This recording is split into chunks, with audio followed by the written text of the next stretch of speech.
Hey, good evening, everyone.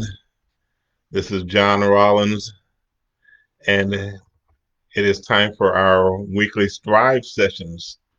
Strive strategies to remain informed, strategies to remain victorious, strategies to remain empowered. And we're so excited to be here with you on today to share this idea. I've mentioned it on many occasions, but I just pray that the information that we're sharing is being of some value to many of you who are listening. I'm so grateful for those of you who share the recordings, those who give your comments, for the people that I hear privately, that you're watching and that you're listening and that it's making a difference for you. That warms my heart. I really am trying to complete the assignment that's been given to me in a way one pleases the person who gave me the assignment, but ultimately pleases the Lord our God. So that's what we're trying to do for those of us who are in the body of Christ. We're trying to uplift you and to encourage you, to inspire you, to give you a reason to want to continue living the way that we are. So we're so excited again for this opportunity. Strive. Strategies to remain informed, victorious, and empowered. And we've been talking about pursuing wisdom. And our topic today, the thought that we have today is who you are determines what you see. And this idea goes back for me many years. I think it was probably back in 2001 when I was initially doing the conducting the 21 Irrefutable Laws of Leadership program by Dr. John Maxwell. We were conducting it for the city of Gainesville's the leaders. We did it for a few churches at that time, and one of his laws was the law of intuition. And the law said that leaders evaluate everything on a leadership from a leadership bias. In other words, if you are the leader of the group, you have an entirely different perspective. And that's the key word that we want to focus in on today. You have an entirely different perspective than those who may that you may be leading, or we'll call them the followers. And so who you are determines what you see. And the reason that this thought came to me was I had an incident that happened, and the cause of what happened, there was a person, or what happened is my one of my vehicles went down. It was my wife was driving, and she said that she went to put the car in reverse, and then all of a sudden there was this loud puff of steam and smoke. And when she put the car in reverse, she noticed that there was fluid leaking all over the place. And so she called me to come in and to look at it, and I went there, and sure enough, on the ground there was this solid wet area. It was green, so I knew that it was a coolant that it had come out. And my thought was, oh my goodness, this this is not good.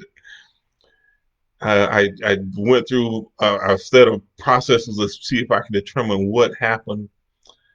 The car had been sitting for a while, so it had cooled down.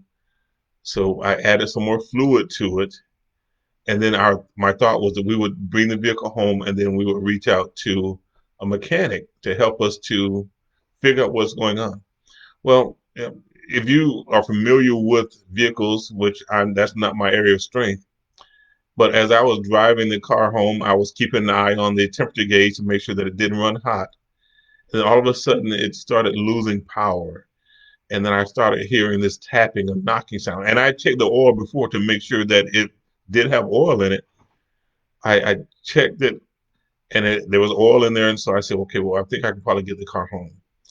About maybe halfway in the trip, it started running. That I saw the temperature gauge start moving, and it started tapping. And I said, no, I can't drive it. We pulled it to the side of the road, and we called for a tow truck to take it the rest of the way to the house. The reason that this idea came to mind was we did get in touch with the mechanic. A few days later, he came to the house to look at the vehicle. He lifted up the hood. He saw where the fluid, the antifreeze had exploded and went through was on the top of the engine. And he immediately diagnosed the problem. He went and looked through a couple of things, and he said, "Okay, here's your problem. Who you are determines what you see." I too raised the hood. I too saw the same things that he saw, but when he saw it, he not only noticed what was happening, but he knew enough to go to diagnose and identify the source, the root of the issue. I saw the same thing that he saw, okay, but it didn't mean it's the same thing to me as it meant to him. Because he was a mechanic, because he was familiar with the signals, the signs, he was able to interpret more to what was there. The information, the evidence was there. We both saw the same things, okay, but to him it meant something different. Who you are, what your experiences are, will help you to guide your decisions, your actions, to interpret different conditions differently than a person who has not been exposed to some of the same things that you've been exposed to. Okay, John, where are you going with this?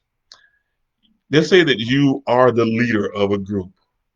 Okay, when I did the trainings, I remember Mr. Maxwell talking about the law of navigation. He says if other people in your organization are identifying what's going on before you do it, you won't be leading that group long. Somebody else is going to be the leader, whether they're in leader in title or they're just an influential leader. Somebody else will be the leader of that organization.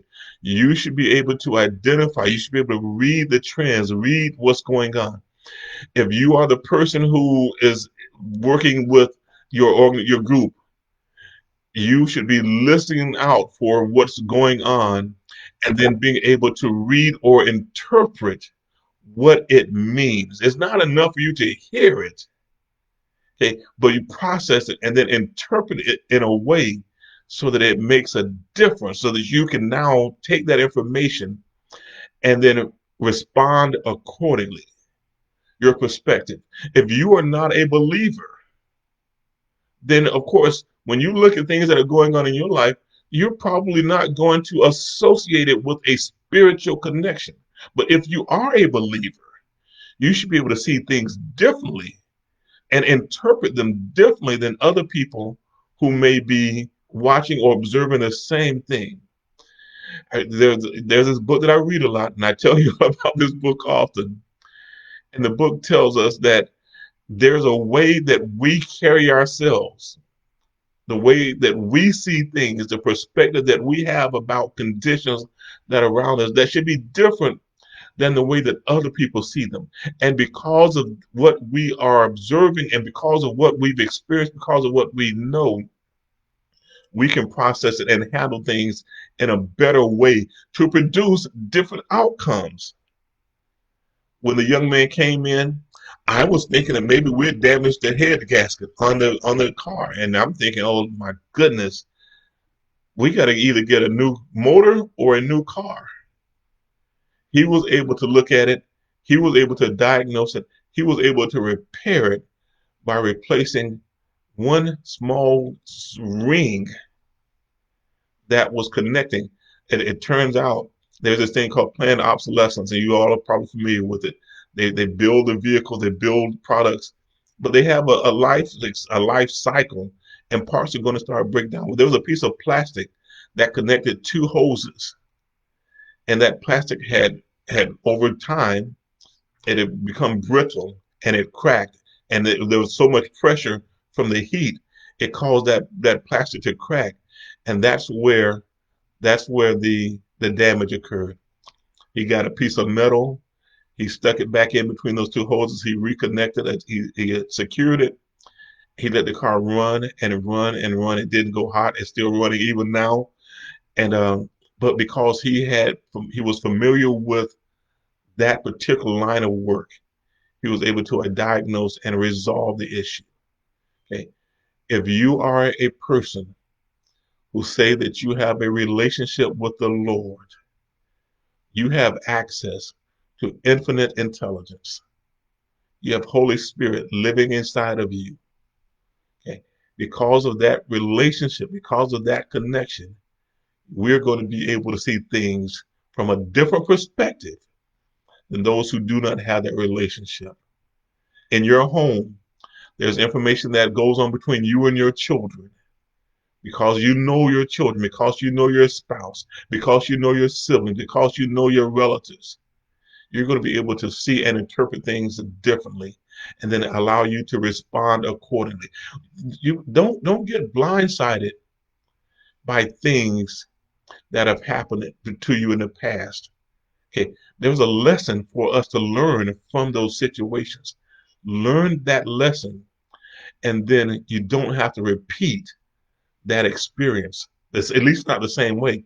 I tell people often, okay, once you have graduated, once you pass the test of first grade and you are considered a graduate, they promoted you to the second grade. You should not have to go back to repeat first grade again.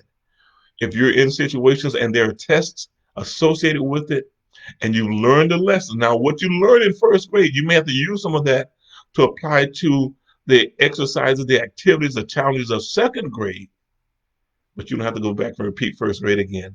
You don't have to pass that test again. Once you passed it, once you learn the lesson, you can use that information and then you can successfully navigate future travels, future trials, future opportunities and obstacles.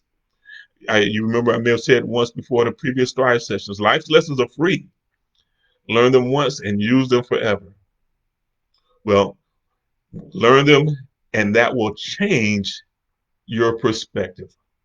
Who you are is what you see. The only way that we will have a different tomorrow than we did today is by learning something new and then being able to apply it appropriately. Okay. Once you're able to apply what you've learned, it will help guide you for all of your future situations, confrontations. And there's so much associated with it. Learning how to deal with conflict. Man, if you found out something, you did something, you was in a situation and there was conflict, and the approach that you did didn't work, you know not to try that approach again with that person. If it didn't work, you can put that, we say, in your proverbial tool belt, and then you can pull it out. Leadership, finances, it doesn't matter. Learn the lesson, change your perspective, change your results, change your outcomes. This is the Strive session. Strategies to remain informed, strategies to remain victorious, strategies to remain empowered. We're talking about pursuing wisdom, the proper application of knowledge in order so that we can have successful outcomes, not just for today, but for tomorrow, next week, next month, next year. All right. If you have not had anyone to come into your life to tell you just how wonderful you are, to remind you of your greatness, remind you of your value, I accept that position and that responsibility to share with you, to affirm your greatness, to remind you that not only today, but tomorrow and forever. Okay. You you are important. All right, guys, this is John. You all be blessed. Hopefully we'll see you all next week. Thank you.